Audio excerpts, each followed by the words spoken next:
আমি অন্যের সাফল্যে কখনোই হিংসা করি না। কেউ ভালো কিছু করলে বরং ভালোই লাগে, কিন্তু সমস্যা হয় তখন যখন নিজের দিকে তাকাই।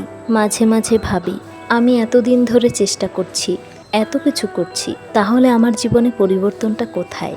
কেউ হয়তো কয়েক মাস চেষ্টা করেই এমন একটা জায়গায় পৌঁছে যায় যেখানে যেতে আমি বছরের পর বছর ধরে চেষ্টা করে যাচ্ছি। তখন খারাপ লাগে। হিংসে থাকে না, বরং নিজের জন্য খারাপ লাগে, করুণা হয় নিজের জন্য।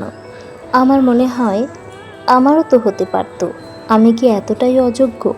নাকি আমি ভুল জায়গায়, ভুলভাবে, ভুল সময়ে চেষ্টা করে যাচ্ছি? সবচেয়ে কষ্টের ব্যাপার হলো, বাইরে থেকে শুধু সবাই ফলাফলটাই দেখে, কেউ দেখে না কতবার শুরু করেছি, কতবার থেমেছি, কতবার হতাশ হয়ে আবার নিজেকেই বুঝিয়েছি, আর একবার চেষ্টা করি। আবার কখনো কখনো সত্যিই মনে হয় আমার ভাগ্যটাই খারাপ, কিন্তু তারপর নিজেকে বলি, হয়তো ভাগ্য খারাপ না, হয়তো আমার গল্পটা একটু বেশি সময় নিয়ে লেখা হচ্ছে। তাই এখন আর অন্যের সঙ্গে নিজের হিসাব মেলাই না।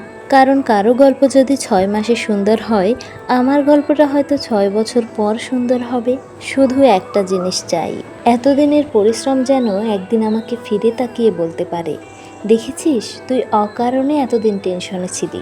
আর আমি চাই প্রতিটি পরিশ্রমী মানুষের একদিন সফলতা আসুক, হয়তো একটু সময় নিয়ে, হয়তো একটু দেরিতে, কিন্তু আসুক, একদিন না একদিন আসুক, যেন তার ফিরে তাকিয়ে বলতে না হয় জীবনটাই বৃথা।